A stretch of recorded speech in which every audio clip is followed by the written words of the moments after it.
اور اسی کا نام توفیق ہے جس سے کسی صورت میں بے نیاز نہیں رہا جا سکتا۔ اسی توفیق کی دستگیری سے انسان اعمال خیر تکمیل تک پہنچاتا ہے اور جزا و ثواب کا مستحق ٹھہراتا ہے۔ اس توفیق سے جبر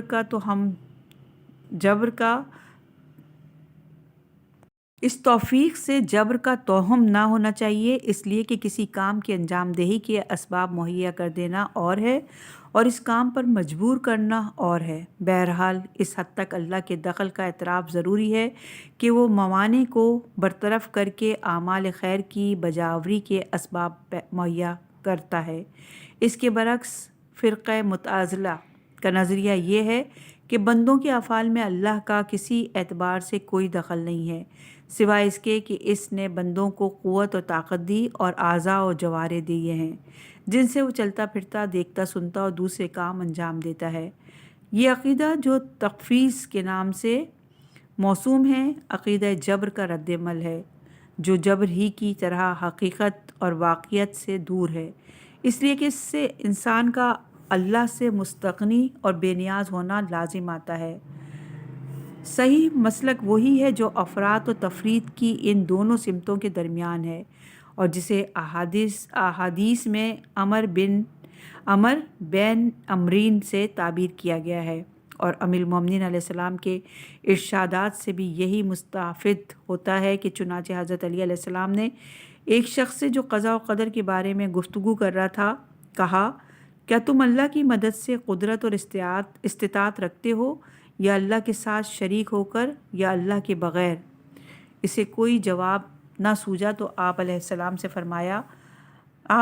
نے فرمایا، اگر تم یہ گمان کرو کہ تم اللہ کے ساتھ ہو کر استطاعت رکھتے ہو تو تم نے خدا کے ملک میں اس کا شریک ہونے کا گمان کیا، اور اگر یہ کہو کہ تم اللہ کے بغیر خود مستقلاً استطاعت رکھتے ہو تو تم نے ربوبیت کا دعویٰ کیا۔ اس شخص نے کہا، میں اللہ کی مدد و دستگیری سے استطاعت رکھتا ہوں۔ حضرت علی علیہ السلام نے فرمایا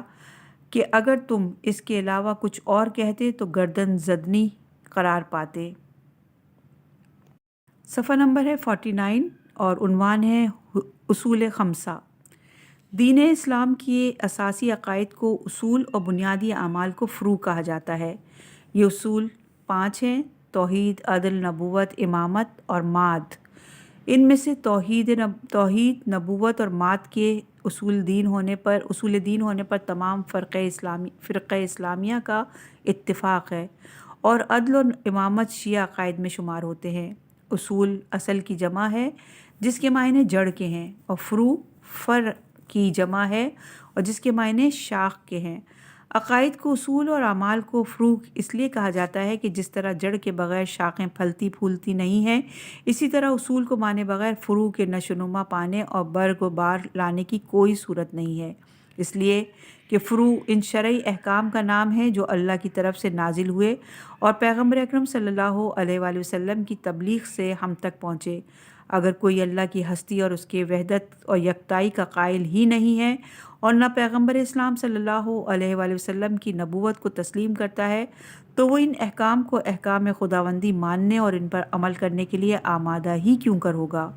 اور اگر ان احکام کی بجاوری اور خلاف ورزی پر جزا اور سزا نہ ہو تو ان احکام کی پابندی کا ثمرہ اور نتیجہ ہی کیا، جبکہ انجام کار مطیع و نافرمان دونوں برابر ہو جاتے ہیں۔ اور اگر حشر اور نشر کے ساتھ عدل کا عقیدہ نہ ہو تو اللہ کے لیے کون سا امر مانے ہے کہ وہ نیک و فرمانبردار بندے کو جہنم میں جھونک دے اور سرکش اور نافرمان کو جنت میں جگہ دے دے؟ عادل نہ تسلیم کیا جائے گا اور نہ جزا و سزا کا نظریہ ہی بے معنی ہو جاتا ہے۔ اسی طرح اگر احکام میں تحریف اور تبدل سے تحفظ کا سر و سامان نہ ہو تو احکام اپنی اصلی حالت پر باقی نہیں رہ سکتے، بلکہ اغراض فاسدہ کا نشانہ بن کر اپنی حیت اور صورت کھو بیٹھتے ہیں، اور ابلاغ اور اعلام کے باوجود حجت ناتمام رہے گی، اور اتمام حجت کے بغیر ثواب و عقاب کا استحقاق ختم ہو جاتا ہے۔ اسی تحفظ اور نگہداشت کی ذمہ داری کا نام امامت ہے۔ یہ اصول تمام تر